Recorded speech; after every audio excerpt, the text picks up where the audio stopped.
Et salut tout le monde, on se retrouve pour une nouvelle vidéo, on se retrouve pour une vidéo là, un petit peu spéciale. Là j'ai décidé de regrouper toutes les vidéos que j'ai fait comme présentation de métier, FAQ, toutes les choses comme ça là. J'ai fait en une vidéo, voilà, c'est pour un type de vidéo quoi, que vous allez voir aujourd'hui.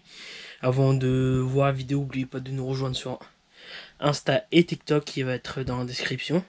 Et surtout de pas oublier de vous abonner, liker, partager, abonnez-vous. Et surtout d'activer la petite cloche pour pas nous manquer les sorties de vidéos. Et voilà. Bon là, je vous souhaite un bon visionnage et j'espère que vous allez me dire tout le monde dans les commentaires quel type de vidéo que vous voulez faire avoir sur la chaîne. Et voilà. Bon, j'espère que vous me verrez dans l'ombre. Et voilà. Bon, on se retrouve pour une prochaine vidéo. Salut tout le monde, on se retrouve pour une nouvelle vidéo. On se retrouve pour une vidéo avantages et inconvénients d'être propriétaire et puis après de louer son bien que vous avez acheté. C'est presque avant, j'allais expliquer, mais avant d'oublier, n'oubliez pas de vous abonner, liker, partager, abonnez-vous. Et surtout, n'oubliez pas d'activer la petite cloche pour rien manquer quand je sors des vidéos, quoi. Et aussi, rejoignez-nous sur Insta et TikTok, qui va être qui va être dans la description. Et voilà, bon, c'est parti pour le début de la vidéo. Là, en ce moment, je fais des avantages et des inconvénients d'être propriétaire et produire leur bien parce que oui, il y a des avantages et aussi il y a des inconvénients comme partout quoi. Bon là, je vais citer déjà dans la vidéo, je vais vous citer comment mettre en location la maison ou l'appartement que vous avez acheté pour louer après. Les avantages, après les inconvénients, voilà. Après, là où je vois que je trouvais plus d'inconvénients que d'avantages. C'est à mon avis c'est ça le problème. On va voir ce que je vais vous dire, comment je vais formuler surtout. Bon, on va commencer à parler des étapes pour mettre en location votre bien immobilier. Il y a 5 étapes. Déjà, première étape, préparation. Avant de mettre votre annonce en ligne, assurez-vous que votre logement est décent et réalisez des diagnostics immobiliers nécessaires. C'est très très important de faire ça parce que pour voir l'énergie, les pertes tous les trucs, les consommations électriques, des choses comme ça, faut faire des tests, voilà. Alors, en deuxième étape, le choix du bail. Le bail, c'est vous louez quand il n'y a rien, quand c'est vide, quoi, soit vous louez meublé. Généralement, quand on est étudiant, parfois, généralement, on loue meublé parce que vous n'avez pas assez d'argent. Mais quand c'est des personnes qui commencent leur vie, généralement, ils louent quand le bail est vide, quoi. Si c'est un appart ou une maison vide. Et voilà, quand ils ont leur bien, quoi. 3. Fixation du loyer. C'est évaluer le montant du loyer en fonction du marché local. Ça dépend. En fait, ça dépend où vous l'achetez, où ça. Si c'est un pavillon, si c'est une maison en pavillon ou pas, c'est en fonction du taux où vous êtes, quoi, où le bien est placé en fait. C'est en fonction, c'est par exemple, si vous fixez le budget, si le truc qui est trop haut par rapport aux autres locations qu'il y a dans les alentours. Après, je sais pas comment ça fonctionne, mais voilà. Après, quatrième, visite et état des lieux. Organiser les visites et préparer l'état des lieux. Quand vous louez un bien, vous faites un état des lieux et avant que les locataires rentrent et quand les locataires veulent partir, vous faites un visite des lieux encore après quand ils sont quand avec eux, hein, bien sûr. C'est quand ils partent pour voir s'il y a eu des dégradations, si des choses, s'il faut refaire des choses dans la maison ou dans l'appart pour savoir si on garde la caution ou pas. Voilà. Alors, cinquième étape, papier à fournir. Préparer les documents requis pour le locataire, comme le contrat du bail, état des lieux, etc. Oui, quand faut être locataire, faut préparer toujours les documents pour pour dire, pour le contrat, tout ça, pour dire que c'est dans les règles de l'art, pour pas dire, ouais, il y a eu ça, il y a aussi. Il vaut mieux faire les documents pour le locataire et aussi pour vous pour s'il y a un problème un jour, pour vous retourner ou pas. en fonction. Voilà. Maintenant, on va passer aux avantages de la location.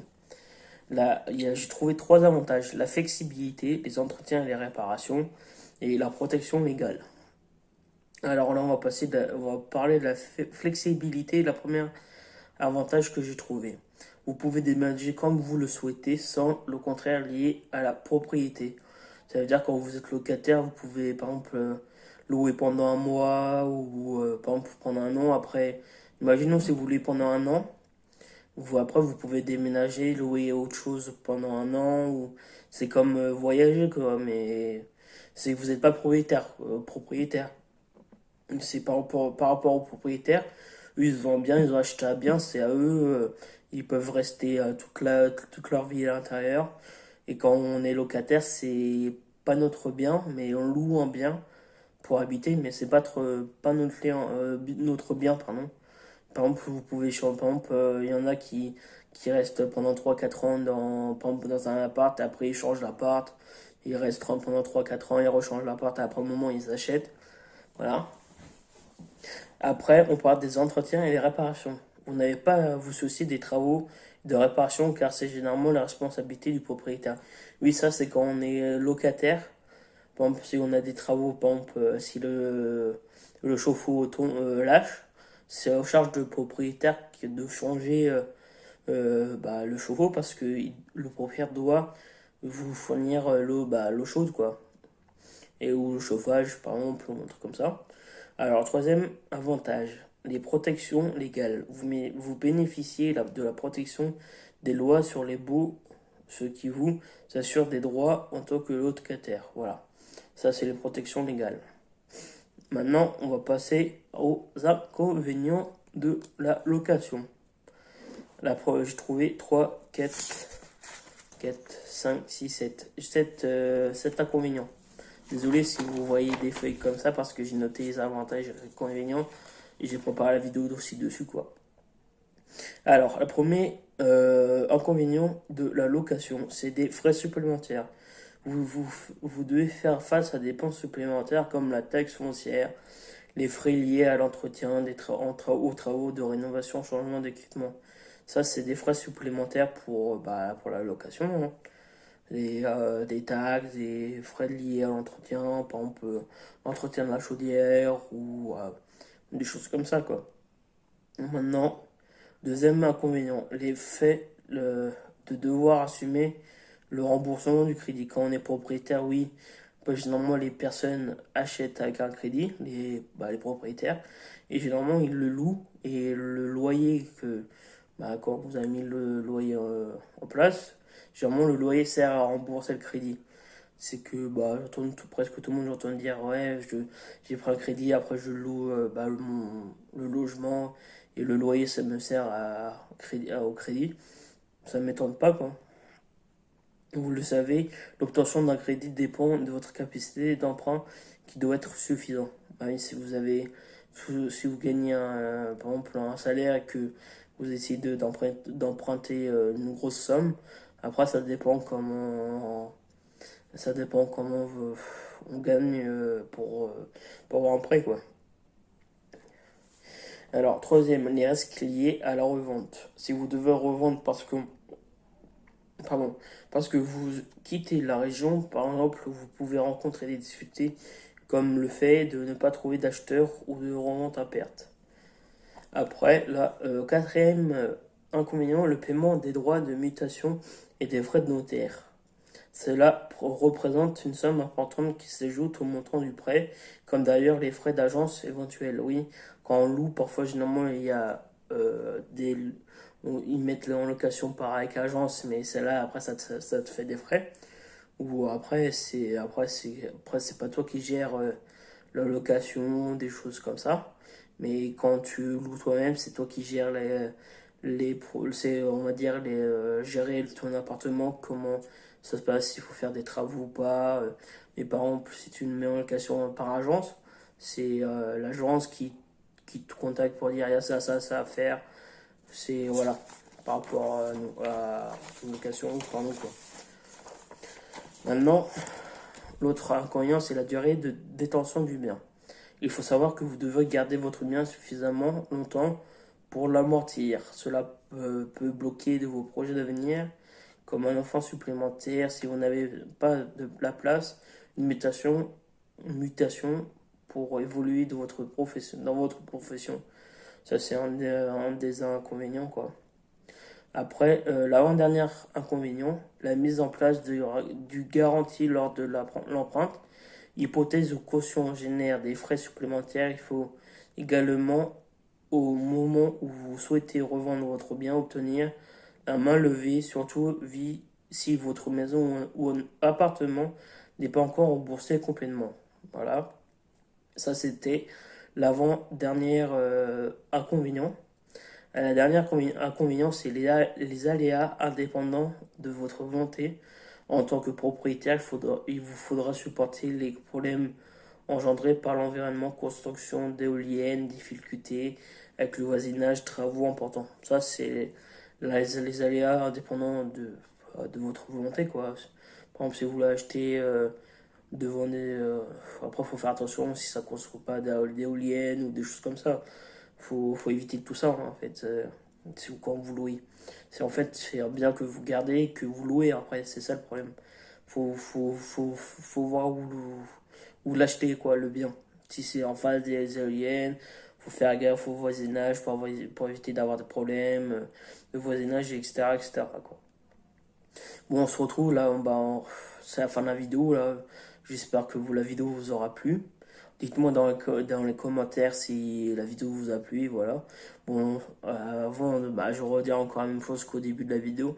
N'oubliez pas surtout de vous abonner, commenter, liker, partager. C'est surtout très très important quand vous abonnez. Activez surtout bien la petite cloche pour éviter d'éviter de manquer de vidéos. C'est dommage sinon si vous ratez des vidéos. Vous verrez pas toutes les vidéos, quoi. Et aussi rejoignez-nous sur Insta et TikTok qui va être encore dans la description, comme j'ai dit au début de la vidéo. Bon, on se retrouve pour une prochaine vidéo. Bon, à la prochaine. Salut tout le monde, on se retrouve pour une nouvelle vidéo. On se retrouve pour une vidéo avantages et inconvénients d'être patron d'une entreprise. Aujourd'hui en France, il y a à peu près 848 200 entreprises différentes. Par exemple, des entreprises dans le bâtiment, de la personne, des choses comme ça. Bon, allez, moi c'est pas avant de commencer la vidéo, n'oubliez pas de commenter, liker, partager, abonnez-vous et surtout activer la petite cloche pour pas manquer de vidéos. Et voilà. Bon, c'est parti pour les avantages. Alors, en avantage, j'ai trouvé 5 avantages en tout. Et voilà. Et après, j'ai trouvé aussi au moins 5 inconvénients aussi. Bon, ça, c'est égalité quoi. Entre avantages et inconvénients. Bon, premier avantage, indépendance financière. Oui, les entreprises, les patrons peuvent gérer son revenu de la société. Par exemple, s'il veut beaucoup de revenus, il prend beaucoup de clients. S'il n'a pas envie de beaucoup de revenus, il prend pas beaucoup de clients, quoi. Mais généralement, les patrons veulent beaucoup de revenus, du coup, ils prennent beaucoup de clients. C'est pour ça. Deuxième avantage, relever des défis professionnels et personnels. C'est être patron, ça implique de résoudre des problèmes, voilà, de prendre des risques et de grandir en tant que professionnel. Voilà. Alors, troisième avantage, mener bien son projet. On a un contrôle total sur réalisation de notre vision et de vos objectifs, quoi. Si vous atteignez l'objectif avant la fin d'année, c'est tant mieux. On peut encore continuer jusqu'à la fin d'année pour avoir un grand objectif, et voilà. Alors, quatrième, c'est ça. Quatrième, atteindre ses ambitions professionnelles. En tant que patron, on peut façonner notre carrière selon selon vos aspirations, quoi. Par exemple, si vous avez, par exemple, si vous approfondir dans votre entreprise, c'est ce que vous faites, quoi. Approfondir, par exemple, si vous êtes dans le bâtiment, partie chauffage, vous pouvez approfondir tous les trucs dans le chauffage, tout ça, toutes les connaissances. Oui, après, apprendre encore des nouvelles choses, quoi. Cinquième, choisir mon domaine de spécialisation. Et vous pouvez vous concentrer sur un secteur qui vous passionne ou après où vous excellez. Bon, après, en fait, c'est surtout approfondir ce que vous faites. Par exemple, si vous êtes couvreur, approfondir dans ce métier. Si vous êtes aide à la personne, vous approfondissez dans ce domaine, quoi. Voilà. Maintenant, passons aux inconvénients. Alors, prise de risque. Quand on est chef d'entreprise, on peut avoir des risques financiers et opérationnels. Les décisions que vous comprenez, quoi, pense avoir un impact direct sur l'entreprise. Voilà. Et là, après, c'est charge du travail. C'est être propre patron, on peut travailler des heures et des heures, pendant plus qu'être salarié, quoi. Quand on est salarié, t'as au moins 35 heures par semaine. Et généralement, les patrons, ils travaillent 7 jours sur 7, 24 heures sur 24. Et voilà, généralement, c'est toujours comme ça. Après aussi, un autre inconvénient, c'est le stress. La pression constante liée à la responsabilité. Oui, quand on est patron, on a des responsabilités. De l'entreprise peut entraîner du stress et des conséquences sur votre santé. Oui, quand on a du stress, on peut vite avoir des conséquences sur notre santé, quoi, comme des malaises, des choses comme ça, quoi. Alors, troisième, complexité administrative. Oui, oui, quand tu es un patron d'entreprise, tu as plein de papiers à faire, des déclarations, pour faire les bonnes commandes, des choses comme ça, quoi. Tous les papiers à faire, quoi. Et voilà. Et maintenant, la dernière inconvénient, c'est l'indépendance pardon, c'est indépendance financière. Malgré les inconvénients, être un propre patron offre également la liberté de créer et de diriger votre entreprise selon vos propres valeurs et objectifs. Voilà. Et voilà, bah, là c'est l'avantage et des inconvénients d'être patron d'entreprise. Je sais pas du tout si la vidéo va durer longtemps ou pas, on va voir. Je vais voir quand je vais faire le montage. Bon, j'espère que la vidéo vous aura plu et dites-moi dans les commentaires si c'était bien ou pas et si d'autres vidéos comme ça vous voulez encore sur la chaîne ou pas. Bon, à la prochaine vidéo. Ah oui, avant de vous laisser, n'oubliez pas de commenter, partager, liker, abonnez-vous et surtout activez la petite cloche et de nous suivre sur Insta et TikTok qui va être dans la description. Et voilà. Bon, on se retrouve pour la prochaine vidéo. Et salut tout le monde, on se retrouve pour une nouvelle vidéo. Là, je vais faire une vidéo avantages et inconvénients d'une voiture électrique. Parce que je me suis dit, tiens, pourquoi pas faire ça parce que j'ai vu personne ne le faire, mais j'ai dit pourquoi pas. Bon, là, c'est pour une vidéo, là, c'est surtout pour faire citer quelques avantages et les inconvénients d'une voiture électrique. Oui, les voitures électriques, il y a des avantages et des inconvénients aussi. Bon, il y a au moins trois avantages. Les avantages environnement, économiques et pratiques. Après, les inconvénients, il y a à peu près 5 inconvénients. La durée de vie de batterie, la disponibilité des bornes électriques pour mettre à charger les voitures électriques, l'achat, c'est la tendance à être plus cher. Ouais. Après, je passe, on viendra après pour les inconvénients, mais il y a au moins 5 inconvénients, quoi. Bon, on va commencer par les avantages. Dans les avantages environnement, il y a la réduction des émissions. Oui, les voitures électriques ne produisent moins d'émissions que les voitures thermiques, quoi, comme essence, gasoil, et voilà. Après, réduction de l'environnement et aussi l'amélioration de la qualité de l'air et réduit les problèmes de santé liés à la pollution aussi. Après aussi, dedans, dans les avantages environnement, il y a les diminutions de gaz à effet de serre. Oui, en utilisant des énergies renouvelables comme l'électricité, les voitures électriques contribuent à la réduction des émissions de gaz à effet de serre. Oui, la voiture électrique pollue moins et ça détruit moins le gaz à effet de serre. Voilà. Après, on parle des avantages économiques. Les voitures électriques, il y a les coûts d'énergie réduits parce que l'électricité coûte généralement moins cher que le carburant, quoi. Vu que, voilà. Après, c'est plus économique au long terme aussi, les voitures électriques. Après aussi, il y a les moindres coûts d'entretien du véhicule. Vu que les voitures électriques, il y a moins de pièces automobiles que les voitures thermiques en fait.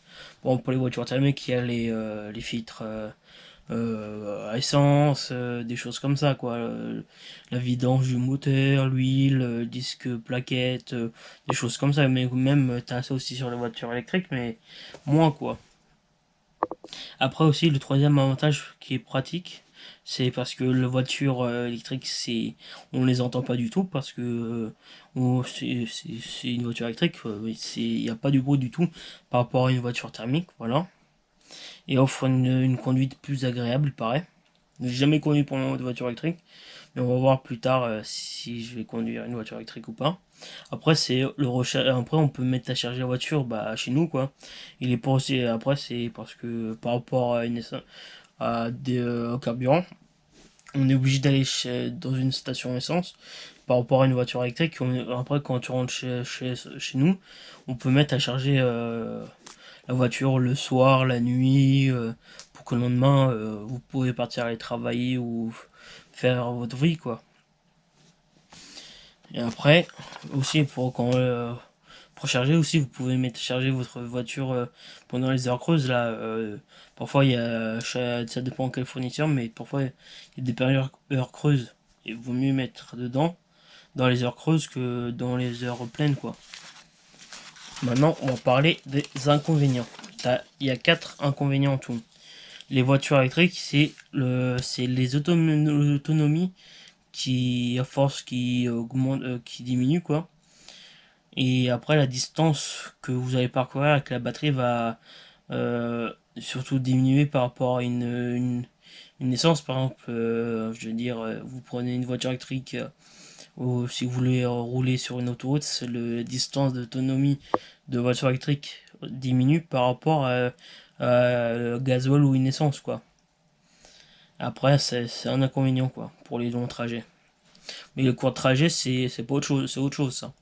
Après, les inconvénients, c'est de recharger les voitures électriques qui prend du temps à faire que plein d'essence, quoi. En plein d'essence, quoi. À peine en une minute, c'est fait. Et une voiture électrique, tu dois mettre des heures et des heures à mettre à charger la voiture. C'est plus longtemps que ça, c'est un inconvénient, ça.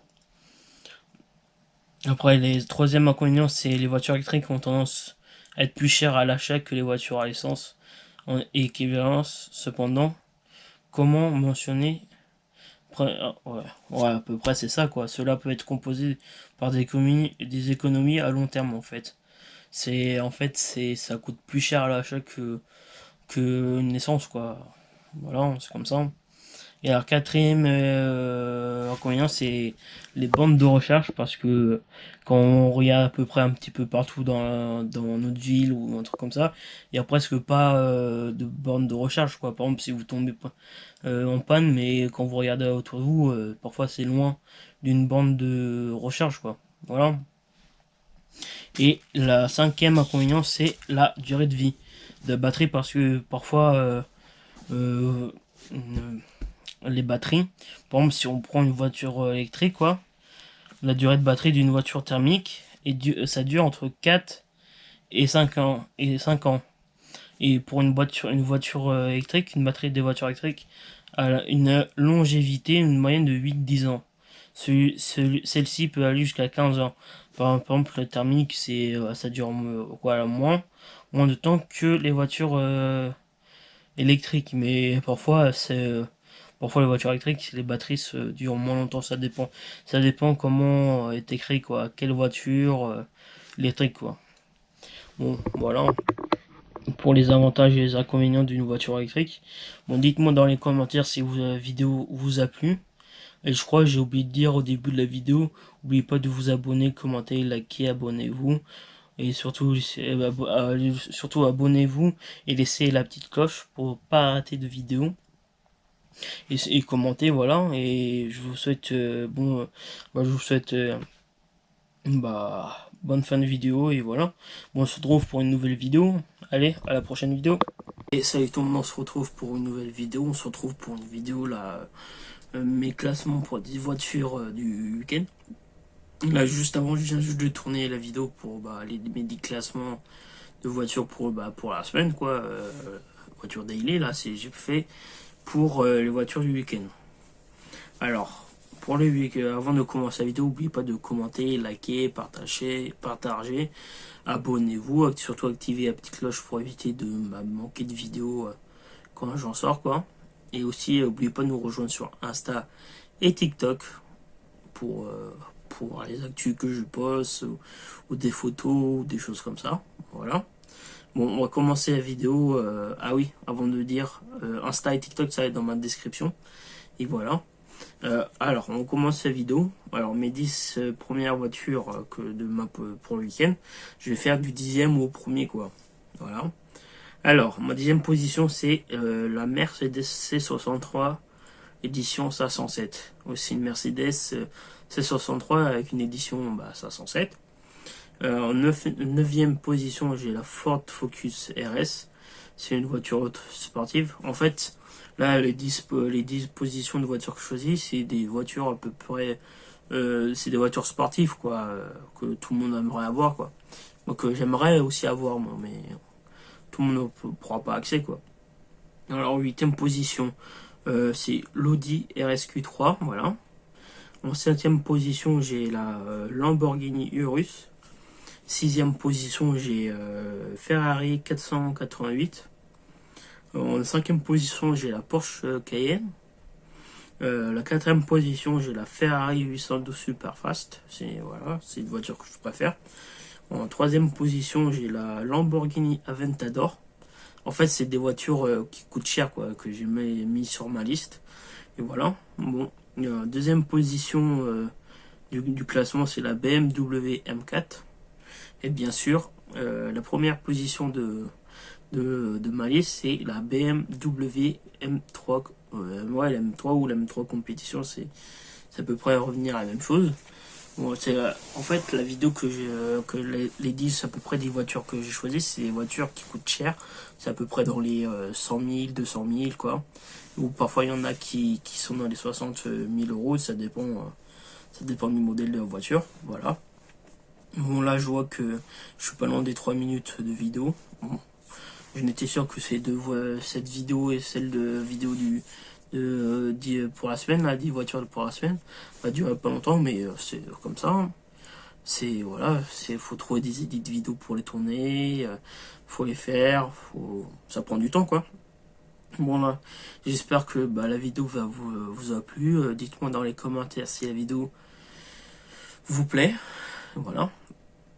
Avant de vous laisser, je vais redire la même chose que le début. N'oubliez pas de vous abonner, de liker, commenter, partager, abonnez-vous. Et surtout, n'oubliez pas d'activer la petite cloche pour pas manquer de vidéos. Et de nous rejoindre sur Insta et TikTok. Comme j'avais dit avant au début, que Insta et TikTok, ça va être dans la description. Et voilà, bon, on se retrouve pour la prochaine vidéo, que je sais même pas ce que je vais voir, ce que je vais tourner. Voilà, bon, on se retrouve pour une prochaine vidéo. Allez, à plus tard. Et salut tout le monde, on se retrouve pour une nouvelle vidéo, on se retrouve pour une vidéo là, des classements des 10 voitures que je choisis pour moi du quotidien de la semaine. Et, voilà. Bon, je me dis tiens, pourquoi pas faire un classement, de mes 10 voitures que j'aimerais conduire tous les jours, quoi, comme daily. Avant de commencer la vidéo, n'oubliez pas de commenter, liker, partager, abonnez-vous. N'oubliez pas d'activer la petite cloche pour pas manquer de vidéos. Et avant de ça, n'oubliez pas de nous rejoindre sur Insta et TikTok, qui va être mon Insta et mon TikTok va être dans la description. Et voilà, bon, j'espère que la vidéo va vous plaire et c'est parti pour la nouvelle vidéo. Alors là, pour commencer pour le classement, je vais commencer la 10e voiture jusqu'à la première voiture, quoi, du plus bas au plus haut, quoi, on va dire. Alors, en 10e position que j'ai choisi comme voiture, ça va être l'Opel Corsa. Je dis pourquoi pas, j'aime bien ce modèle de voiture, quoi. Et en 9e position, c'est la Mercedes classe A. Ouais, Mercedes, oui. J'aime bien comment c'est, voilà, je sais même pas quoi d'autre dire sur la voiture. Après, en 8e position, j'ai l'Audi A4. Voilà. En 7e position, j'ai la Skoda Octavia. C'est à peu près, voilà, ce que j'aime pour le moment, 7e position. 6e position, la Renault Clio. C'est une voiture comme tout le monde peut utiliser tous les jours, quoi. Après, en cinquième position, la Citroën C3. En fait, c'est une des voitures basiques, quoi, que tout le monde utilise. Et la quatrième position, la Peugeot 208. En troisième position, pardon, la Peugeot 5008, bah, les dernières générations, quoi, qui arrivent, là. Deuxième position, la Toyota Yaris.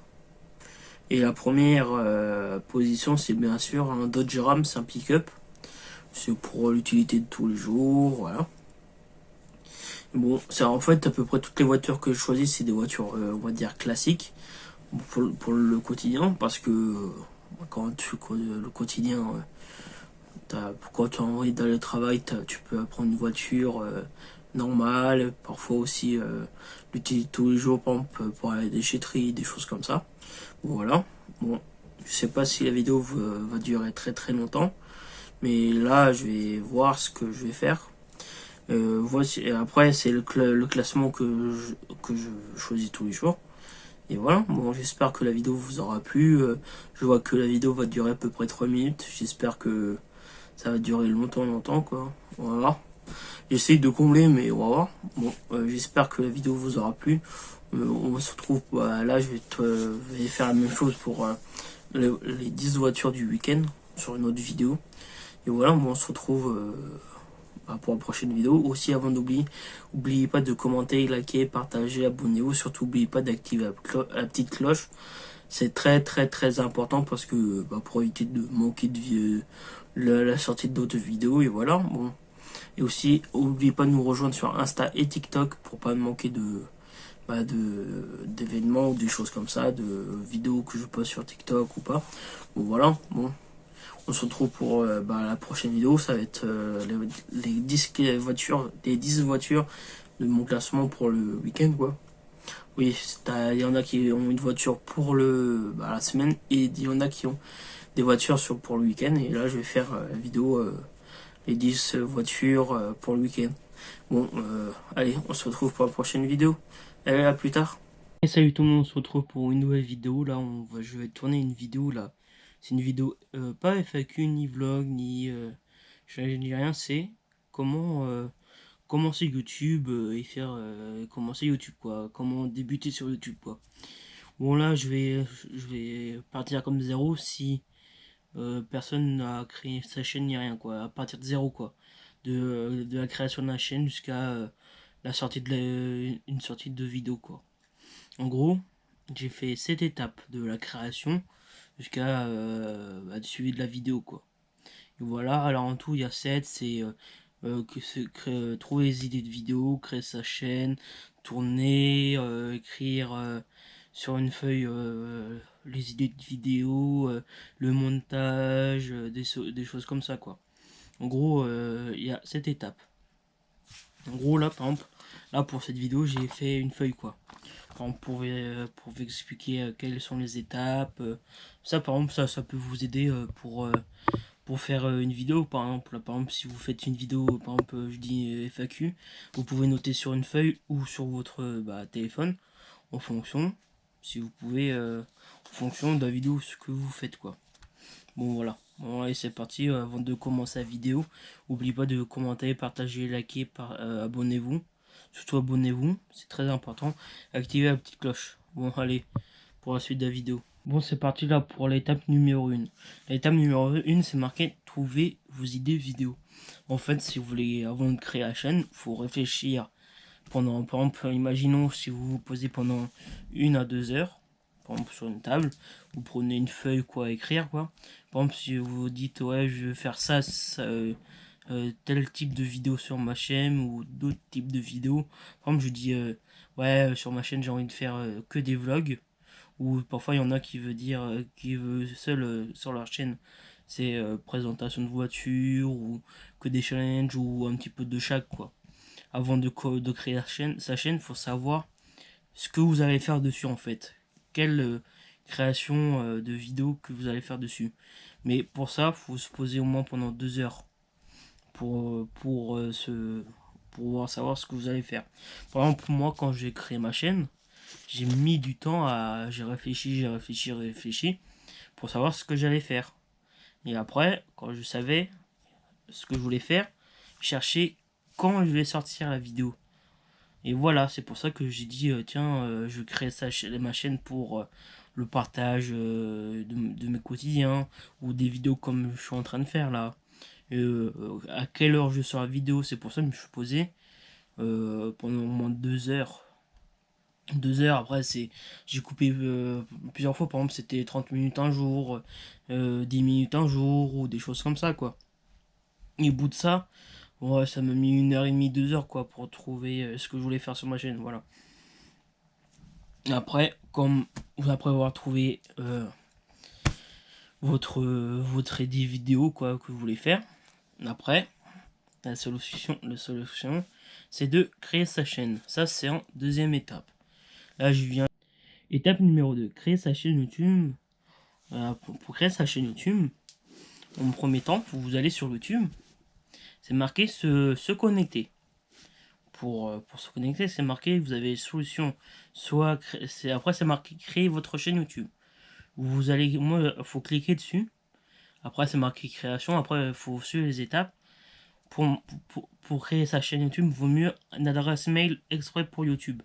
Par exemple, il y en a qui peuvent vous envoyer des mails pour des partenariats ou des choses comme ça. Ça reste dans le monde YouTube. Il vaut mieux créer une adresse mail exprès que pour YouTube, où votre chaîne est rattachée dessus. Après, quand vous avez créé votre chaîne, vous allez création de votre chaîne. Après, il faut trouver votre nom de chaîne, etc., etc. Après, voilà. Bon. Faut regarder quand vous avez créé, après avoir créé votre chaîne. Après, surtout, vous trouvez bien un nom de votre chaîne. Après, quand vous avez créé tout ça, vous avez mis votre nom, tout ça, vous pouvez accéder dans plusieurs choses pour sortir les vidéos, en fait. Et voilà. Et après, quand vous avez YouTube Studio, c'est là où vous pouvez suivre le nombre de vues sur votre vidéo, ou le nombre d'abonnés, les stats, des choses comme ça, quoi. Voilà. Après, dites-moi dans les commentaires si vous voulez savoir poser plus de questions, et je vais vous répondre dans les commentaires. Alors, l'étape numéro 3, c'est j'ai marqué comment trouver vos idées vidéo.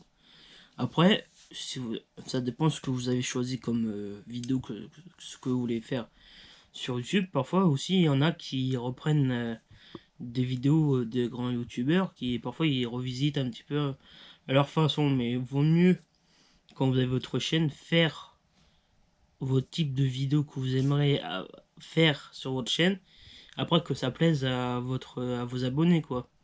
Et si vous voulez, par exemple, presque tout le monde fait sur leur chaîne des FAQ, des challenges, des choses comme ça quoi. Et après, généralement, à peu près trois trucs que je vois en ce moment sur les chaînes, c'est les vlogs, les FAQ et les challenges. Voilà. Mais après, par exemple, il y en a aussi qui font des dégustations ou des challenges, mais différents que d'autres. Par exemple, youtubeurs ou des choses comme ça. Par exemple, des 24 heures par exemple, dans le trampoline, ou 24 heures dans ma voiture, des choses comme ça, quoi.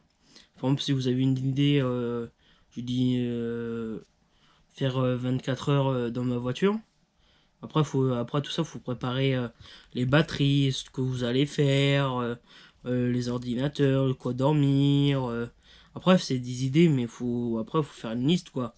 Ce que vous allez faire dessus, dedans, les étapes, ce que vous allez faire le matin, l'après-midi, le soir, la nuit, des choses comme ça, quoi. C'est des idées où après, faut marquer sur une feuille. C'est le plus pratique. Par exemple, on se dit, ouais, dans la vidéo, on va faire ça, ça, ça, ça. Quand vous faites la vidéo, j'ai dit, après, vous êtes en train de dire, mais pourquoi parce que, mais en fait, c'est trouver les idées, ce que vous avez déjà cherché. Quand vous avez des idées, vous marquez directement les étapes. C'est le plus pratique. Quand après, vous savez plus les étapes, après, c'est, oh, c'est il y a ça, oh. Vous avez retrouvé tout ce que vous avez marqué si vous avez oublié, quoi. Là, bon, on va passer dans une autre étape. Voilà, bon, et là il nous reste 1, 2, 3, 4 étapes. Et voilà, après la vidéo va être terminée. Je sais même pas si la vidéo va durer. Étape numéro 4, le tournage de la vidéo. Après avoir trouvé votre idée de vidéo là pour votre chaîne, c'est le moment où il faut tourner la vidéo. C'est le moment où il faut créer comme moi là. Par exemple, pour cette vidéo, j'ai fait les étapes, ce que j'allais dire dans la vidéo. Après, je passe au tournage. Après, il faut réaliser la vidéo, bien sûr. Par exemple, si c'est vidéo, par exemple, FAQ, il faut se poser quelque part, dire les questions à voix haute, par exemple, et répondre aux questions. Par exemple, si vous faites des vidéos 24 heures, il faut prévoir, par exemple, si ça dépend si vous avez beaucoup de matériel ou pas. Par exemple, si je dis, si vous avez juste une GoPro et un téléphone, après, il faut s'organiser comment je vais tourner la vidéo. Par exemple, 24 heures dans la voiture. Par exemple, si on reste toujours la même idée, si tu as une GoPro et un appareil, un téléphone, par exemple, je vais filmer avec tout par exemple, tout à l'intérieur de la voiture avec mon téléphone et que je filme avec la GoPro, par exemple, la route ou des choses comme ça. Mais quand vous conduisez en voiture, si vous voulez filmer, vaut mieux passer à quelqu'un d'autre qui est à côté de vous et qui filme ce que vous voulez filmer, ou soit par exemple avec une ventouse vous mettez sur la vitre. Par exemple, si vous voulez filmer la route, vous mettez la ventouse sur la vitre et la GoPro direction vue sur la route, quoi. C'est mieux, c'est pour éviter des accidents. C'est comme ça. Après, avoir fait le tournage, c'est toujours regarder si tout va bien. Par exemple, parfois quand tu fais plusieurs rushs, parfois t'as une rush qui peut se rogner, ça a coupé quoi, c'est limite supprimé. Par exemple, après faut refaire le rush ou quelque chose comme ça. Faut toujours surveiller si on entend bien, si c'est pas décalé ou des choses comme ça quoi. Par exemple, si on peut encore faire le rush, c'est tant mieux. Et voilà. Par exemple, si vous voulez commencer à faire des vidéos, par exemple vlog, vaut mieux prendre son téléphone que après, si vous n'avez pas de budget pour commencer les tournages, vaut mieux commencer avec le téléphone aussi. Ou soit demander à vos parents ou quelqu'un d'autre, vous prêter un appareil photo s'ils en ont pour filmer. Ou soit vaut mieux commencer avec son téléphone, par exemple. C'est quand tu pars de zéro, mais parfois il y en a qui ont en cadeau des GoPro ou des choses comme ça, quoi. Mais quand tu veux commencer de zéro, vaut mieux commencer avec son téléphone, c'est plus pratique, quoi. C'est ce qu'on a tous les jours dans la poche ou des choses comme ça, voilà. Bon, là, on va passer à l'étape 5. Après, là, on va passer au montage et la miniature. Après, le montage, ça prend du temps, on va dire. Parce que, par exemple, si j'ai une bêtise, tu fais une vidéo, par exemple, d'une minute. C'est un truc de TikTok, parfois, il y en a qui passent une matinée entière ou des choses comme ça, quoi. Par exemple, si tu fais une vidéo d'une heure, ah là, c'est sûr que le montage va être plus long. Parfois, tu peux passer une journée entière, voire 2 heures, parce que parfois, il faut que tu coupes des bouts de vidéo. Après, il faut que tu les relies entre eux. Il faut parfois mettre des images pendant la vidéo qui tourne ou des choses comme ça, quoi. C'est le montage. Donc on va dire comment faire une vidéo, c'est à mon avis le plus long, c'est le montage. Parce qu'il faut surveiller, faut couper ici, il faut mettre pas des bruits ou de flouter des choses comme ça quoi. Par exemple, si vous filmez, faites une vidéo présentation de voiture, par exemple, après faut flouter les plaques ou des choses comme ça quoi. Pour moi, à mon avis, le montage, c'est le plus long. Voilà.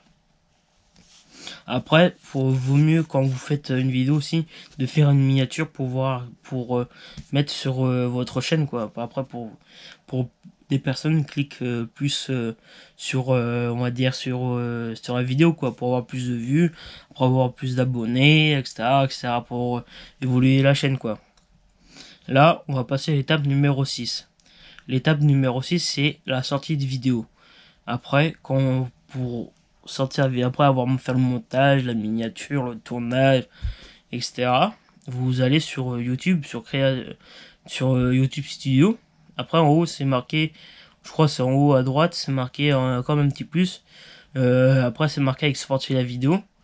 Vous exportez la vidéo de votre disque dur par exemple sur votre chaîne. Après vous marquez le nom de la vidéo, la description. Après il faut suivre les étapes si c'est conçu pour les enfants ou pas. Après faire suivant. Après suivre les étapes quoi pour la publier. Parfois ils analysent la vidéo pour savoir s'il n'y a pas de droit d'auteur. Pardon, pour savoir s'il n'y a pas des droits d'auteur ou des choses comme ça. Après il faut suivre par exemple bien les étapes quoi. Voilà. Et la dernière étape, quoi, pour la vidéo, ouais, on est déjà à l'étape 7 là. C'est le suivi de vidéo. Après, c'est pour savoir, vous suivez la vidéo, par exemple, pour savoir si la vidéo fait des vues, pour savoir si la vidéo vous plaît ou personne qui vous suit, voilà. Par exemple, c'est lire les commentaires pour savoir s'ils aiment la vidéo, si vous pouvez faire une autre partie ou pas, ça dépend. C'est surtout surveiller ça, si ça évolue bien, quoi, si les personnes aiment bien. Bon, là, c'est la fin de la vidéo. Merci d'avoir suivi la vidéo. Avant de vous quitter, oubliez pas, je redis encore une fois, n'oubliez pas de vous abonner, liker, partager. Abonnez-vous, abonnez-vous, après activez la petite cloche, laissez un commentaire, etc. C'est surtout... merci de poursuivre la vidéo, vu que ça c'est le début d'une série de vidéos en fait. Et voilà, après c'est surtout partager et abonnez-vous bien parce que pour pas de manquer de vidéos, vous manquez de vidéos quand j'en sors quoi. Et voilà, bon, pour aller pour une prochaine vidéo. Là, à mon avis, je vais voir ce que je vais tourner encore, mais on va aller. Bon, à la prochaine vidéo. Salut tout le monde, on se retrouve pour une nouvelle vidéo FAQ 2024 là. Avant de commencer la vidéo, n'oubliez pas de liker, commenter, partager. Et surtout vous abonner et activer la petite cloche quoi. Voilà, bon, on va faire une vidéo FAQ là. J'ai 14 questions que j'ai notées là. Donc, c'est parti quoi. Alors, première question, pourquoi tu as voulu commencer YouTube? Si j'ai voulu commencer YouTube parce que avant tout ça, j'étais passionné de vidéos. Je dis pourquoi pas partager mes vidéos avec tout le monde. Je dis tiens, je vais créer ma chaîne YouTube en début 2023. Et après, j'ai commencé à faire des vidéos, j'ai publié, etc., etc. Là, du coup, là, en même temps, je vais rajouter, là, je vais tourner des vidéos, je vais sortir une vidéo de septembre à décembre, tous les vendredis à 19h, quoi. C'est pour ça que je tourne celle-là aussi. Voilà, c'est pour ça, parce que j'aime bien partager mes vidéos, quoi. Bon, on va passer à la deuxième question, là. Désolé, ça a un petit peu coupé. J'ai regardé un petit peu, là, normalement, j'ai la fin de la phrase, voilà. Bon, là, je vais passer à la question numéro 2. Tu regardes quel youtubeur dans le monde automobile? En ce moment, je regarde surtout Pog, La Boiserie, GMK, Akram, tout le monde quoi, parce que tout le monde, voilà. C'est pour ça que je réponds à cette question. Alors, la troisième question. Quelle est la voiture de sport aimerais-tu avoir? C'est la BMW M3. Parce que moi, je suis plus team BM que Audi. Désolé pour... dites-moi dans les commentaires si vous êtes plus BM ou Audi. On va voir qui est la team, s'il y a plus de team BM ou Audi. Moi, en tout cas, je suis plus team BM. Là, j'aime bien la M3. Bon, on se reprend là, on va faire la question numéro 4. Bah là, la 4, parce que j'ai noté, tout le monde pose la question. Par exemple, à d'autres youtubeurs que je connais, quoi. Voilà. Est-ce que tu es en couple? Si tout le monde pose la question, c'est pas pour rien. Et je réponds, non, je suis pas en couple. Voilà, c'est réglé. Pour moi, je suis pas en couple, je suis toujours célibataire. Voilà. Alors, question numéro 5. Est-ce que tu veux faire des duos avec d'autres youtubeurs? Bah oui, j'aimerais bien faire d'autres duos avec d'autres youtubeurs parce que pour faire des contenus différents, quoi. Pour vous et pour exemple faire des contenus différents, par exemple cache-cache, une partie sur ma chaîne, une partie sur leur chaîne, des choses comme ça, quoi. Et voilà. Bon, l'équipe, on se trouve pour la question numéro 6. Alors, tu veux faire quoi comme vidéo sur YouTube?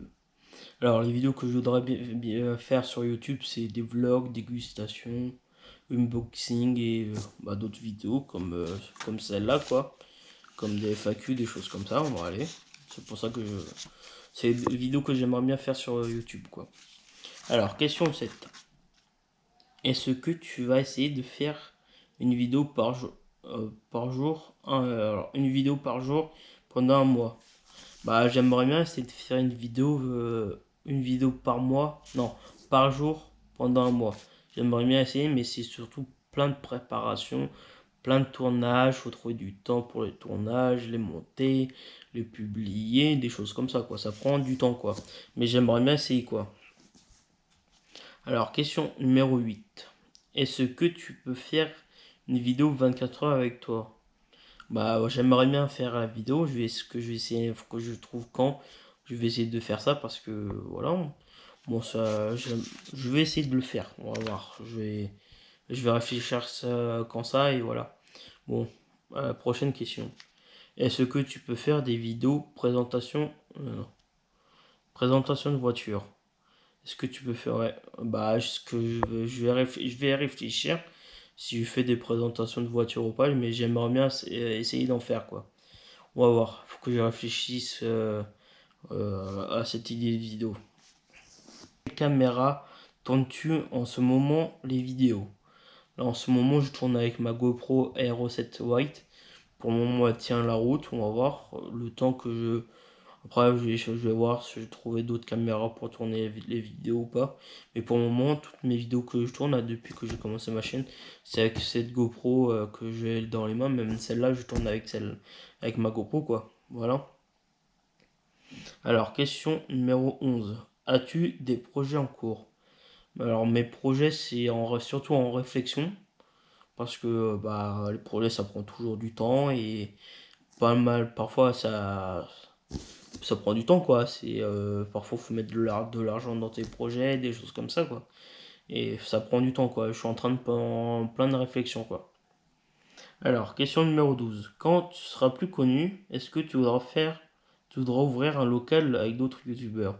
Bah, j'aimerais bien avoir comme un local avec d'autres youtubeurs pour pouvoir, faire des vidéos ensemble, des choses comme ça, quoi.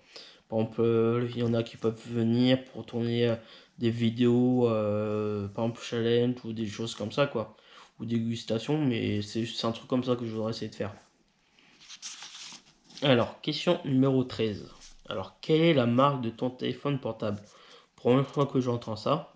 Mon téléphone portable, la marque de mon téléphone portable, c'est un Redmi Note 9 Pro, c'est un Xiaomi. Voilà. Alors, la dernière question, bien sûr. Quelle est la date de tes sorties de vidéos?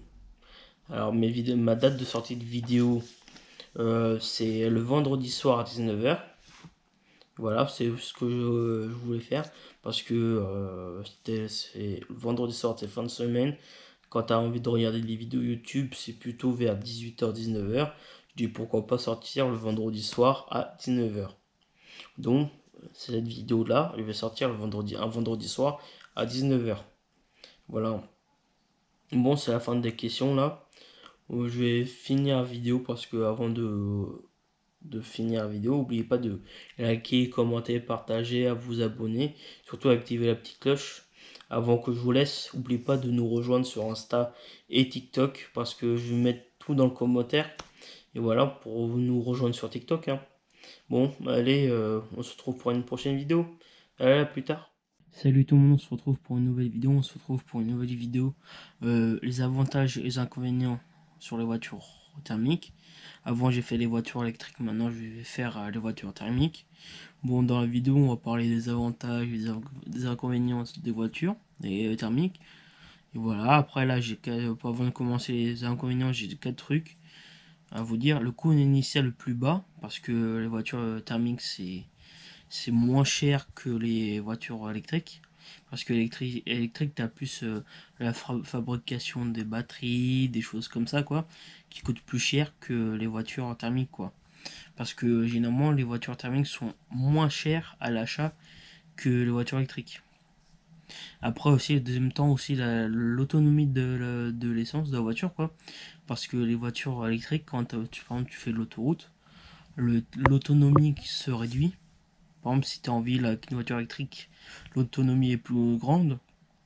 Et quand tu es aussi quand tu es en voiture thermique, tu roules en ville et autoroute, c'est à peu près le même autonomie par rapport à une voiture électrique. Après, le troisième truc, c'est j'ai plus à parler. Pardon, infrastructure de ravitaillement bien développée. En fait, c'est juste les stations et services qui sont bien répondus et la facilité de mettre de l'essence dans sa voiture par rapport à une voiture électrique. Parce que la voiture électrique, il faut trouver une borne, le temps que ça recharge, tout ça. Parce que là, les voitures thermiques, ça va vite. Tu trouves une station essence en quoi même pas 3-4 minutes, t'as mis le plein. Et par rapport à une voiture électrique, tu mets au moins 1 heure ou 2 heures à charger une voiture, quoi. Et après aussi, en quatrième temps, tu as la performance de la conduite. Les voitures thermiques offrent une performance supérieure sur les routes accidentées, avec avec un couple moteur plus important et une bonne réactivité. Après, ouais, par rapport à une voiture, à mon avis, par rapport à une voiture électrique, c'est pas la même chose. J'ai pas testé, mais on va voir. Ils disent aussi ouais, que la voiture électrique gagne un peu en plus popularité. Les voitures thermiques restent un choix populaire pour la performance et leur accessibilité. Maintenant, on va passer aux avantages des voitures thermiques. Et voilà. Non, qu'est-ce que j'ai dit Non, je veux dire les inconvénients. Maintenant, on va passer. Parce que j'ai fait les avantages, maintenant les inconvénients. Maintenant, l'inconvénient, à mon avis, le plus répondu dans les voitures thermiques, c'est le coût du carburant. Parce que déjà en ce moment, là, le prix de l'essence a augmenté. Et c'est voilà, après il faut trouver de l'argent pour mettre de l'essence. Et voilà. Et après c'est le moins économique parce que par rapport à l'électricité, il alimente les voitures électriques. Non, qui alimente les voitures électriques, l'essence ou le diesel revient le plus cher à l'usage, impactant le budget à long terme des automobilistes. Voilà. Et deuxième inconvénient, l'autre inconvénient, c'est l'émission de polluantes. Une voiture thermique pollue plus qu'une voiture thermique. Voilà, avec les gaz, les CO2, les gaz à effet de serre, tels que le CO2, des choses comme ça, quoi. Et en deuxième temps, tu as les dépendances combustibles fossiles. C'est des véhicules qui contribuent à la consommation des ressources non renouvelables et des problématiques de point de vue de la durabilité et des enjeux climatiques. Par rapport à une voiture électrique, à mon avis, c'est plus énergie renouvelable que l'essence, non, quoi. Et maintenant, la dernière partie et la dernière inconvénient que j'ai trouvé, c'est l'entretien et de la durée de vie de la voiture.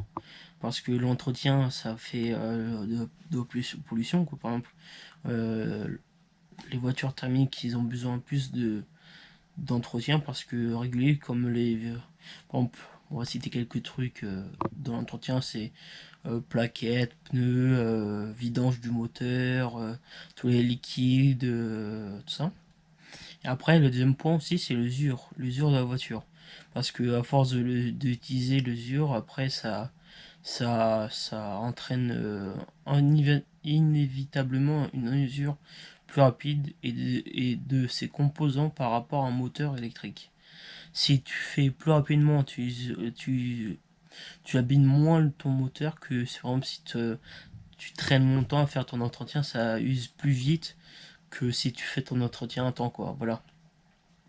Et voilà, c'était ça les avantages et les inconvénients d'une voiture thermique. J'espère que la vidéo vous aura plu. Et voilà, comme je vais dire encore au début de la vidéo, n'oubliez pas de commenter, liker, partager, abonnez-vous, activez la cloche. Alors, désolé si je bafouille un petit peu. C'est ça là, je sais pas pourquoi ça m'arrive, mais d'habitude ça m'arrive pas trop, quoi. Bon, j'espère que la vidéo vous aura plu et à la prochaine. Allez, ciao. Et salut tout le monde, on se retrouve pour une nouvelle vidéo et la dernière vidéo de la série de la vidéo que en fait je sors une vidéo depuis septembre jusqu'à décembre, et là c'est la dernière vidéo de la série, du coup de décembre, avant la nouvelle année quoi. Et voilà. Bon, je vais vous présenter le métier de tout le monde connaisse, agent immobilier ou immobilière. Avant de commencer la vidéo, n'oubliez pas de commenter, liker, partager, abonnez-vous. Surtout activez la petite cloche pour pas manquer les sorties de vidéos, voilà. Et j'espère que la vidéo va vous plaire. Et n'oubliez pas avant de nous rejoindre sur Insta et TikTok pour pas manquer les sorties des photos, des vidéos TikTok ou des nouvelles là, en gros. Et voilà. Bon, là je vais vous présenter le métier d'agent immobilier. C'est un métier où c'est un métier où presque tout le monde, quand il cherche un bien pour l'achat, il passe par eux généralement. Et voilà. Bon, je vais vous expliquer là les étapes, comment vendre, acheter, louer, guider et informer, et un métier réglementé. Pour devenir agent immobilier, il faut au moins un bac plus 2 pour devenir agent immobilier. Voilà, là j'ai dit les trois étapes: vendre, acheter, louer, guider, informer et un métier réglementé. Alors, passons pour vendre, acheter et louer. Mandataire rémunéré, l'agent immobilier effectue des transactions de vente, d'achat, d'échange, de location ou sous-location de biens immobiliers, appartements, maisons, garages, immeubles, de bureaux, locaux industriels ou artisanaux, terrains agricoles ou à bâtir, ou de fonds de commerce. À partir des données recueillies, superficie des surfaces, coût des charges et des impôts, travaux budgétés ou à prévoir. Il scelle un accord avec son client sous la forme d'un mandat de vente ou de location, dans lequel préciser le prix souhaité. En gros, tout ça, c'est pour l'achat, la vente et louer le bien ou son terrain, ça dépend de ce que vous voulez faire, quoi. Là, c'est pour le premier truc. Vous étonnez pas, j'ai marqué sur une feuille pour faire vidéo. Moi, si je regarde un petit peu comme ça, c'est normal, je suis en train de lire les notes que j'avais prises. Maintenant, passons à guider et informer. Après visite du bien et en cas d'affaire conclue, l'agent immobilier accompagne les acquéreurs dans leurs démarches financières et administratives. Il les informe sur les formules de crédit, suite de prêt, les délais d'obtention de leur prêt, renseigne le propriétaire vendeur sur les certificats obligatoires, informe les futurs locataires des justificatifs à produire. Voilà, ça c'est pour les guider et informer pour l'achat de l'appartement, de la maison en fonction même du terrain aussi, hein. Ça dépend de ce que vous voulez acheter, quoi. Voilà. Et maintenant, c'est un métier réglementé. Ce n'est pas agent immobilier qui veut, c'est le titulaire d'une carte professionnelle à renouveler tous les 3 ans, délivrée par chambre du commerce et d'industrie territoriale ou départementale, peut officier et procéder aux transactions. L'agent immobilier est inscrit au registre du commerce et des sociétés. Oui, là, il paraît que c'est un métier où c'est réglementé beaucoup parce qu'il faut renouveler sa carte professionnelle tous les 3 ans. C'est comme ça, hein. C'est le but d'un agent immobilier. Voilà, c'est la vidéo. Je vois que la vidéo va pas durer à peu près 4 minutes là. J'espère que la vidéo va vous plaire, j'espère que la vidéo vous a plu, pardon. Là, j'ai pas mis aussi d'avantages et d'inconvénients aussi, j'ai oublié. D'habitude sur les autres présentations, j'avais mis des avantages et des inconvénients, mais sur ce métier, j'ai oublié. Voilà, ça arrive. Bon, j'espère que la vidéo va vous plaire. Dites-moi dans les commentaires si la vidéo vous a plu ou pas. Et voilà. Aussi, avant de vous quitter, n'oubliez pas de commenter, liker, partager, abonnez-vous et activer la petite cloche. C'est comme j'ai dit au début de la vidéo, mais je dis aussi à la fin. C'est pour éviter d'oublier. Et aussi, n'oubliez pas de nous rejoindre sur Insta et TikTok. Les liens sont dans la description pour aller les voir. Et voilà. Et on se retrouve pour une prochaine vidéo. Allez, à plus tard. Et tout le monde, on se retrouve pour une nouvelle vidéo. On se retrouve pour une vidéo présentation d'un métier, le métier de chauffeur routier. C'est un métier qu'on a besoin vraiment. Et avant de commencer la vidéo, n'oubliez pas de liker, commenter, partager et surtout vous abonner en n'oubliant pas d'activer la petite cloche. C'est très important. Et voilà, bon, aussi, n'oubliez pas de nous rejoindre sur TikTok et Insta. Ça va être tout dans la description. Voilà. Alors, bon, on va commencer à parler du métier de chauffeur routier. C'est un métier où tout le monde a besoin parce que c'est l'utilité où il nous sert à livrer les marchandises dans les grands supermarchés ou des choses comme ça.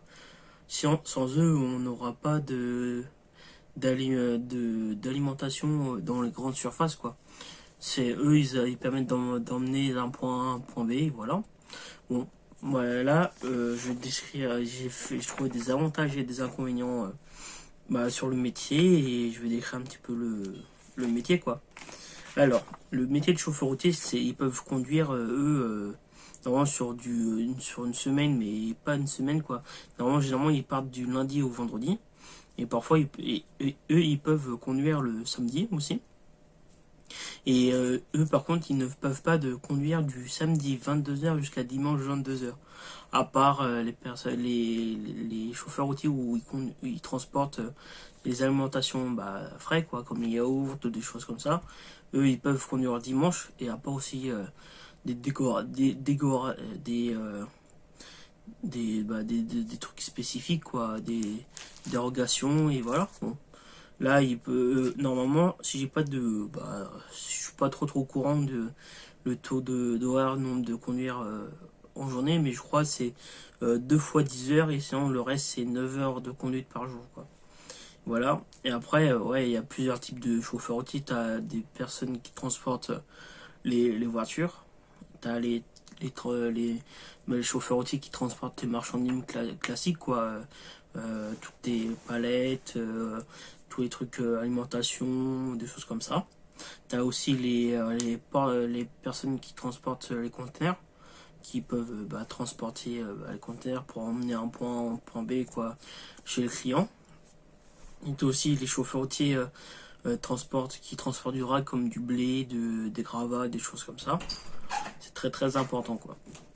Bon, les avantages que j'ai trouvé, c'est la rémunération plus élevée que la moyenne en tout cas. Bah oui, ils partent la semaine, ils dorment dans leur camion, des choses comme ça. Là après, t'as aussi les avantages, c'est responsabilité importante. T'as aussi l'autonomie, possibilité de gérer son temps, même si cela est de moins en moins le cas en raison du traçage du camion. Oui, c'est vrai, mais c'est l'autonomie, oui, parce que tu décides où passer, à quelle heure tu commences ta journée, en fonction de l'heure où tu dois livrer la marchandise. Et aussi les avantages sociaux ouais, ça c'est plutôt avantage des sociaux et une bonne mutuelle, quoi. Et aussi l'emploi à long terme et des primes. Voilà. Bon, maintenant passons aux inconvénients. Mais je trouve aussi des inconvénients. Dans le métier, c'est comme ça. Comme chaque métier, tu as des avantages et des inconvénients. Voilà. Alors, le premier inconvénient, j'ai trouvé peu de temps avec la famille et les amis à cause des longueurs de travail et des déplacements réguliers. Généralement, les personnes les chauffeurs routiers, ils partent en semaine, en fait. Ils partent lundi matin ou ils peuvent revenir vendredi soir ou samedi matin. Et ils rentrent pas du tout de la semaine, quoi. Et après, le chauffeur routier voit moins sa famille et ses amis aussi. Et voilà. Alors, j'ai trouvé j'ai noté sur une feuille les avantages et les inconvénients. Aussi, il y a les risques d'accidents et de blessures. Oui, vu qu'ils partent surtout dans la semaine et ils roulent presque tout le temps, ils peuvent faire moins attention, ils peuvent créer des accidents, ils peuvent se blesser. Voilà. Après aussi, il y a le mauvais temps, c'est aussi parfois ils peuvent travailler sous la pluie ou quand il neige. Ça c'est un inconvénient, par exemple quand il neige, ils sont obligés de s'arrêter, ils peuvent plus rouler. Après, t'as aussi les réglementations et consignes strictes. Au moment, si je dis pas de bêtises, eux ils doivent faire 4h30 tu peux rouler, tu peux faire, je crois, si tu fais une pause de 30 ou 40 minutes, après tu peux reconduire à 4h30 et voilà, en belote, quoi.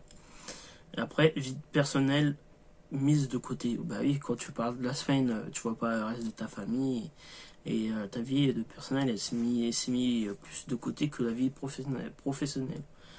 Travail éprouvant physiquement et mentalement. Oui, bah que vu que le chauffeur routier, t'es toujours assis, tu fais toujours la même chose, tu penses pas à autre chose, quoi.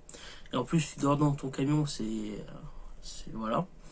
Et des pannes fréquentes, oui, bah, quand tu roules tout le temps, bah, le camion peut tomber en panne, peut avoir des problèmes des défauts sur le camion ou des choses comme ça, quoi. Voilà, voilà, vite fait la présentation du métier. Bon, j'espère que ça bien, je vous ai bien expliqué, quoi. J'essaie de trouver les mots pour le dire, quoi.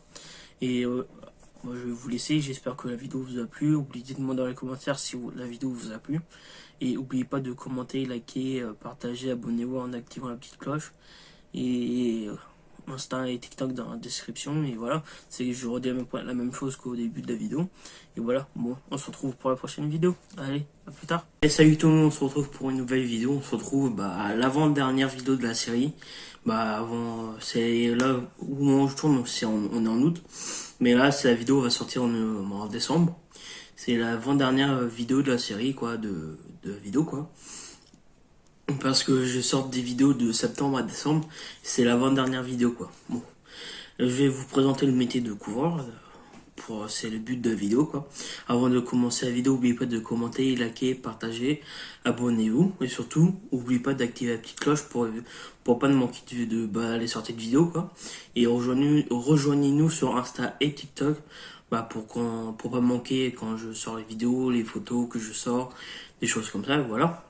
Bon, allez, c'est parti. Dans la vidéo, je vais vous présenter les 3 trucs que j'ai marqués, les 3 étapes, on va dire, du métier de coureur. Alors, la première truc, c'est préparation du chantier. Deuxième chose, c'est pose des matériaux et finition. Et troisième chose, c'est réparation et entretien. Oui, un couvreur, c'est un métier où on a besoin d'eux. Quand vous faites une construction une maison neuve ou une rénovation d'une maison, eux, ils permettent de changer le toit, mettre en eau une maison quand elle est neuve, quoi. Voilà. Aussi, là, quand j'ai vu aussi, pour faire ce métier, il faut au moins un CAP ou un équivalence pour commencer ce métier. Voilà, bon. Passons au premier truc, au premier point. Préparation du chantier. Le couvreur doit mettre en place un échafaudage et dispositif de sécurité avant de s'attaquer à la toiture. Il fixe les lithos, lattes de poids supposant la couverture sur la charpente. Puis il prépare le plâtre, le ciment, le sable et le chaux nécessaires pour les raccords et les sceller. Oui. Alors, ne vous étonnez pas parce que je regarde un petit peu en bas parce que j'ai noté sur une feuille vidéo ce que je vais faire, quoi. Et voilà. En deuxième temps, les poses des matériaux et finitions. Conformément aux indications du plan, le couvreur pose les matériaux ardoise, tuiles, verre, plastique, zinc, tôle, aluminium, cuivre, plomb, auquel correspond une technique de pose, un outillage et un outillage aussi, qui correspond pour la pose, quoi. Alors, pour assurer l'étanchéité du toit, ils doivent être ajustés au millimètre près. Ils installent ensuite les accessoires qui permettront d'assurer l'évacuation des eaux de pluie.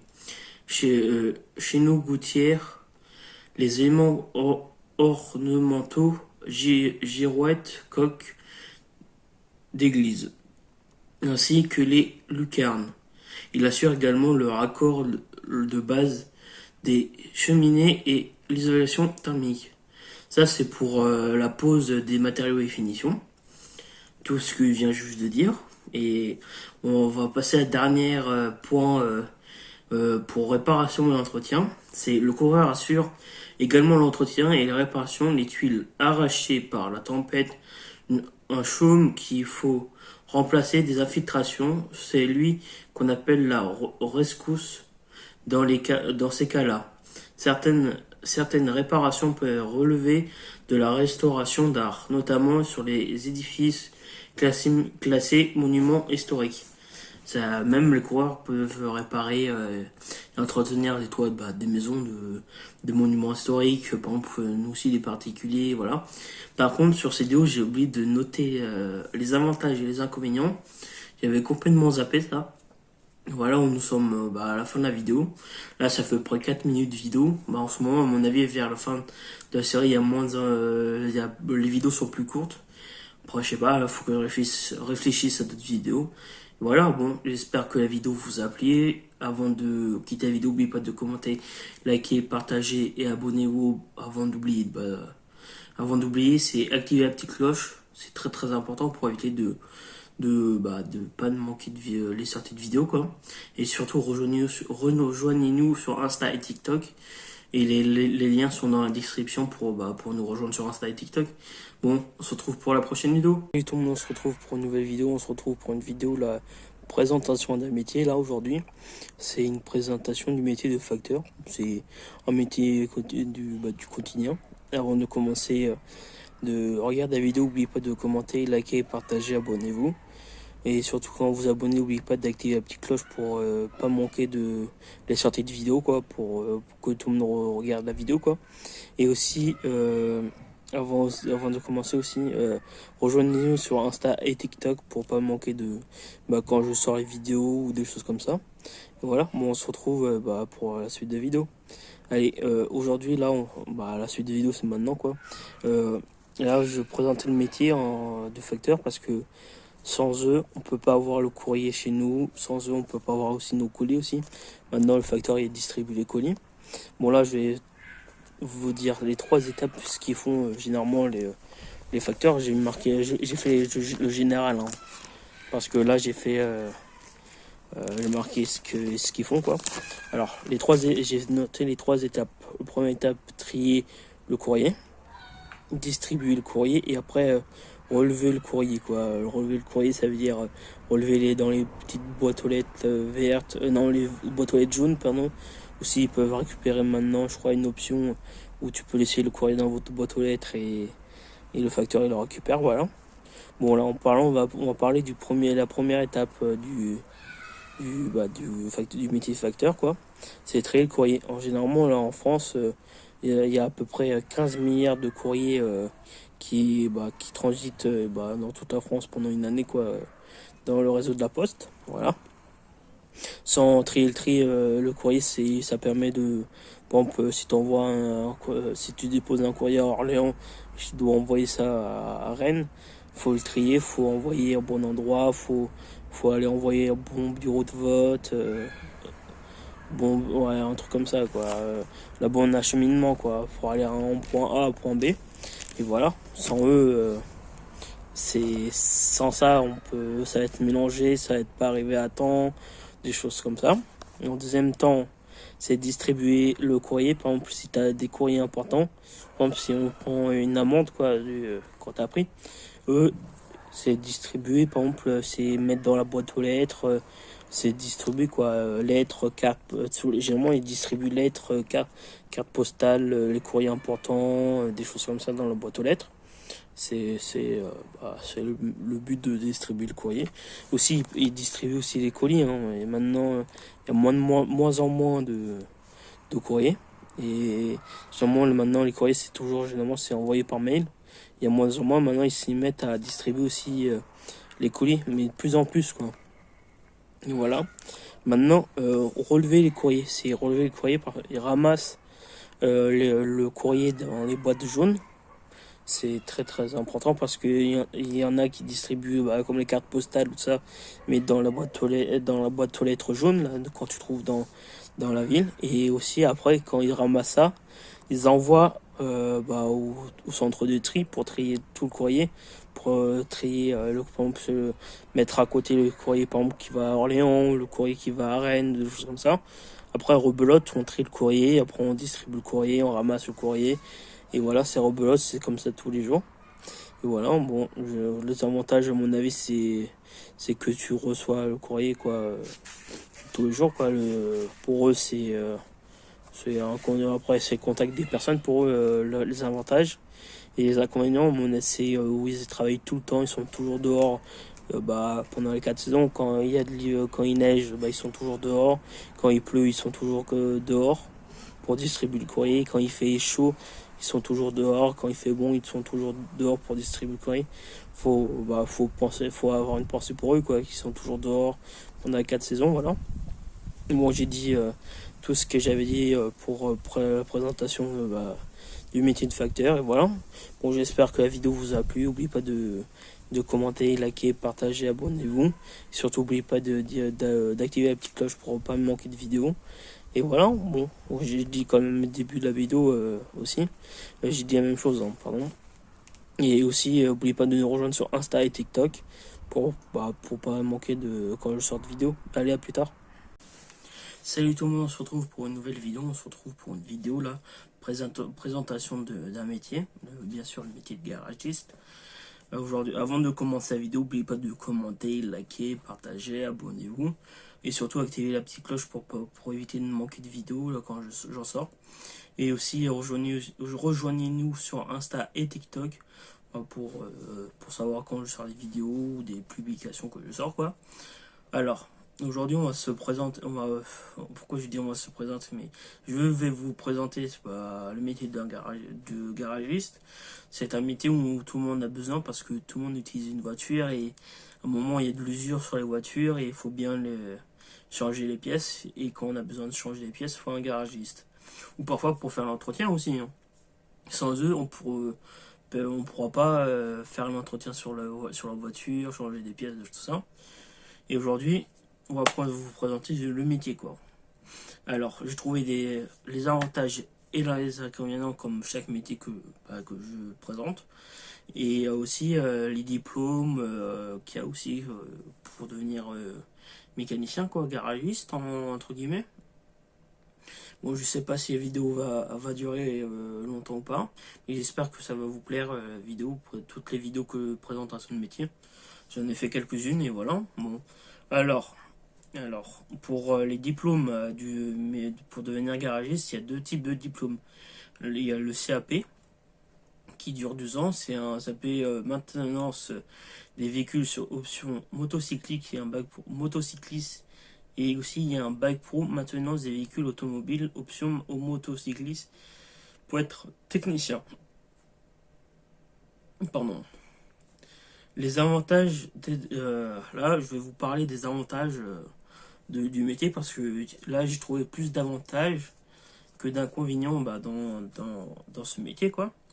Alors, les avantages, c'est le salaire de mécanicien peut être assez élevé, en particulier pour ceux qui ont une bonne expérience et qui travaillent dans des entreprises ou des secteurs qui paient bien. Par exemple, les mécaniciens, par exemple, je dis de Renault, de Peugeot, toutes marques sont bien payés parce que c'est un grand groupe. Il y a plein de modèles de véhicules qui peuvent entretenir, quoi.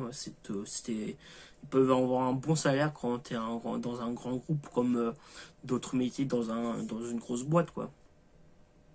Alors aussi, deuxième avantage, c'est les mécaniciens peuvent travailler dans de nombreux secteurs tels que l'automobile, l'aéronautique, le navire, dans l'agriculture, pardon, si je me suis répété, et autres domaines, quoi. Mais en vrai, quand on est mécanicien, tu peux travailler dans plein de domaines parce que c'est différent, quoi. C'est varié, par exemple, si tu es mécanicien automobile et si tu es mécanicien dans l'agriculture, c'est pas la même procédure d'entretien, c'est pas la même pièce, c'est autrement, ça procède autrement, et voilà. Voilà. Et maintenant, passons aux inconvénients.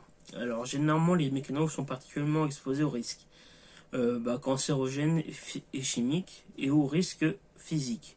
Quand tu es mécano, tu es toujours à une limite pliée à 90 degrés pour atteindre pour une pièce pour la changer. Tu es parfois aussi allongé au sol, tout ça. Aussi, les inconvénients sont généralement les risques qui risquent les garagistes. Aussi les inconvénients aussi, tu as aussi la pollution des pollution de la terre aussi, les inconvénients, parce que quand tu fais l'entretien de la voiture, faut faire mettre à la déchetterie les huiles, les pneus, les disques, c'est de la pollution tout ça, hein. Oui, ça fait partie d'un inconvénient, quoi. Et après, quand si vous voulez, en fait, vaut mieux si vous voulez faire ce métier-là. Après, vaut mieux faire tester, faire les portes ouvertes, faire des stages, des choses comme ça. C'est pour voir si ça vous plaît ou pas. C'est en fonction bah, de la personne. Si la personne veut devenir mécanicien et c'est sûr qu'il veut faire ça, bah, ils foncent pour faire ce métier. Mais ceux qui ont un doute pour de faire ce métier, vaut mieux faire des stages, aller voir aux portes ouvertes dans des lycées qui font qui font cette formation quoi. Voilà, bon, je sais pas quoi dire plus, à part s'il y en a qui veulent créer l'entreprise, bah, c'est tant mieux quoi. Bon voilà, bon, on se retrouve bah, pour une prochaine vidéo parce que là j'ai tout dit sur le métier de garagiste et c'est très très important. Si on n'a pas ça, si on n'a pas ces garagistes, on est un petit peu dans la galère quand on va dire. Bon, on se retrouve pour une prochaine vidéo. Bon, à la prochaine, à plus tard. Et tout le monde, on se retrouve pour une nouvelle vidéo. Là, on se retrouve pour une vidéo présentation de métier. Là, c'est du métier plombier chauffagiste. Avant de commencer la vidéo, n'oubliez pas de commenter, liker, partager, abonnez-vous. Et n'oubliez pas d'activer la petite cloche, c'est très très important pour éviter de manquer les vidéos que je vais sortir. Et voilà, bon. Et avant aussi, rejoignez-nous sur Insta et TikTok. Ça va être dans la description les noms de mon Insta et de mon TikTok, voilà. Bon, j'espère que la vidéo va vous plaire, on va bien voir. Dites-moi dans les commentaires après à la fin de la vidéo, bien sûr. Il faut rester jusqu'à la fin de la vidéo pour me dire si la vidéo va vous plaire ou pas. On va bien voir. Bon, on va commencer par par le début de la vidéo. Bon, ça va être un métier. C'est un métier où bah, en ce moment tout le monde recherche dans ce domaine, quoi, les employeurs, pardon. C'est un métier où on peut faire du particulier et aussi du pro. On peut aussi des entreprises qui nous appellent pour faire leur cuisine ou leur toilette ou des choses comme ça. Et aussi les premiers chauffagistes et de deux significations plombier et chauffagiste. Les premiers chauffagistes peuvent faire aussi de la plomberie et du chauffage aussi en même temps. C'est l'avantage d'avoir ces deux trucs. Et voilà, pour devenir plombier chauffagiste, il y a plusieurs diplômes. Vous avez des CAP, des bacs pro après. Tu as deux types de bac pro aussi. Bac pro installation et bac pro maintenance. Installation, c'est plus côté j'installe le réseau de chauffage ou installation bah, dans des maisons neuves ou de rénovation. Quoi. Quand tu rénoves, tu installes la salle de bain, même pour les maisons neuves. Quoi.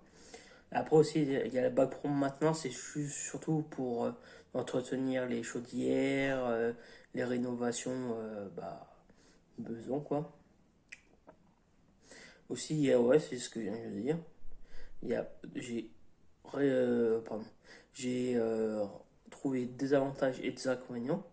Bah là, désolé, j'ai noté sur une feuille. C'est un métier où le travail qui ne manque jamais, quoi. T'as toujours du travail non-stop. Quand tu as terminé un chantier, tu as un autre qui va arriver, c'est sûr et certain. Les clients aiment voir nous, quoi, les plombiers chauffagistes, parce que quand ils ont un problème par exemple, de chauffage, ils aiment bien quand ils nous voient pour régler le problème, bien sûr. Et après aussi, ils peuvent faire des métiers. C'est un métier techniquement complexe parce que parfois tu peux passer 2 heures sur un problème pour essayer de le résoudre, voilà. Et aussi, c'est un métier c'est très très social parce que tu es toujours en contact avec le ou les clients, bien sûr. Par exemple, pour prendre rendez-vous ou expliquer aux clients pourquoi il y avait ça comme problème et autre chose, quoi. Aussi, les tâches sont variées. Par exemple, tu as des tâches pardon, où tu peux faire un moment, pendant 1 heure, tu changes c'est un robinet de lavabo. L'heure après, tu peux passer sur du chauffage, essayer de régler le problème. Des choses comme ça, quoi. C'est très très varié, quoi. Désolé, je reprends mon souffle. Depuis tout à l'heure, j'arrête pas de parler. Après, les inconvénients. Des missions variées, type d'installation, réparation, terrain d'exercice. Une rémunération motivante. Les moins, une grande amplitude d'horaire. Travailler en soirée, les week-ends. une forte concurrence, en particulier pour les artisans indépendants, oui. Vu qu'il y a des artisans et des grosses boîtes, les artisans ils font plus d'heures. Ça veut dire ils travaillent les jours fériés, ils travaillent jusqu'à tard le soir, le week-end, non-stop pour essayer de gagner déjà de l'argent et essayer de gagner des clients pour qu'ils restent dans notre société, quoi, pour garder le client, quoi. C'est très très dur d'être artisan parce que là, au moment le client, ils peuvent aller dans ta société, après ils peuvent aller dans une autre parce que tu as fait un travail mal fait ou un truc. C'est comment faire le travail, quoi. Si t'es mal fait ou pas, voilà. Bon, je vais voir ce que la vidéo va durer à peu près 5 minutes là. On va voir si ça va vous plaire surtout. Ouais. J'espère que la présentation de ce métier ça va bien vous plaire et j'espère que dites-moi dans les commentaires si la vidéo vous a plu ou pas. Bon, là je sais pas, je suis à la fin de la vidéo, j'arrive à la fin de la vidéo. Avant de couper la vidéo, n'oubliez pas de commenter, liker, partager. Comme je dis au début de la vidéo, rejoignez-nous sur Insta et TikTok. Et voilà, bon, à la prochaine vidéo. Salut tout le monde, on se retrouve pour une nouvelle vidéo. On se retrouve pour une vidéo. Avec quel matériel on peut commencer YouTube. Voilà, c'est comme avec le matériel pour faire des vidéos, quoi, je veux dire. J'ai fait en deuxième à peu près 2 parties. En première partie, c'est quand tu commences à faire des vidéos sur ta chaîne. C'est comme si vous n'avez pas trop les moyens d'acheter c'est comme une GoPro ou un appareil photo, vaut mieux commencer avec son téléphone portable. Par exemple, si vous faites des défis 5 euros ou des challenges ou des vlogs, vaut mieux filmer avec son téléphone. C'est la disponibilité de tout le monde. Et après, quand vous évoluez sur votre chaîne, par exemple, si vous avez 50 000 ou 100 000 abonnés, là, vous pouvez commencer à acheter du matériel pour pouvoir faire des belles vidéos, du bon contenu pour vos abonnés. Et voilà, par exemple, si vous voulez faire des vidéos, par exemple, pour le début, je parle, des vidéos vlog, par exemple, vous pouvez prendre c'est sûr, vous pouvez prendre le téléphone, c'est plus pratique si vous avez dans votre poche, à tout moment vous pouvez sortir, commencer la vidéo. Parfois il y en a aussi à la dernière minute, ils n'ont pas prévu de tourner, ils font un vlog comme ça à la dernière minute, ils filment avec leur téléphone, vous inquiétez pas. Moi, un conseil pour commencer votre chaîne, pour faire une vidéo, commencez avec votre téléphone, c'est en fonction que ce que vous faites sur votre chaîne aussi. Par exemple, si vous faites des vidéos piscine, il vaut mieux avoir une GoPro qui est étanche ou un truc comme ça, quoi, qui est étanche à l'eau, quoi. Voilà. Bon, maintenant, la deuxième partie, c'est l'évolution du matériel vidéo. Par exemple, si vous avez, par exemple, comme j'avais dit tout à l'heure, entre 50 et 100 000 abonnés, vous avez quoi acheter du matériel, par exemple une GoPro ou une caméra pour pouvoir faire des belles vidéos pour votre chaîne, quoi. Par exemple, si vous voulez faire autre chose comme ça, autre vidéo, pardon. Et si vous voulez faire d'autres vidéos, par exemple, vous apprenez une caméra, vous faites des belles images et après ça, vous mettez sur votre chaîne. Après, vos abonnés vous apprécient ce que vous faites. Voilà. Par exemple, si vous faites des scènes, par exemple, vous faites des plans sur une voiture ou des choses comme ça, il vaut mieux avoir un appareil photo pour faire des beaux plans, quoi. Par exemple, si vous faites une présentation de voiture. Il y a des choses comme ça, quoi, pour l'évolution du matériel pour la chaîne. Par exemple, si vous faites des grandes vidéos ou des vidéos jardin ou d'autres choses. Parfois, généralement, les personnes ils prennent une grande caméra avec des gros objectifs, des choses comme ça. Après, c'est en fonction de vous. Si vous voulez commencer directement par ça, c'est votre choix. Mais moi, c'est un conseil. C'est quand vous commencez sur YouTube, vous commencez par un petit truc. Et après, quand vous évoluez dans votre chaîne, c'est d'agrandir votre matériel vidéo, quoi. C'est le plus pratique pour moi, à mon avis. Je sais pas du tout si la vidéo va durer longtemps ou pas. Bon, j'espère que la vidéo vous aura plu. Et après, avant d'oublier de couper la vidéo, abonnez-vous, activez la petite cloche pour pas manquer de vidéos, likez, commentez, partagez et surtout de nous suivre sur les réseaux sociaux, Insta et TikTok qui va être dans la description. Voilà. Bon, on se retrouve pour la prochaine vidéo. A plus.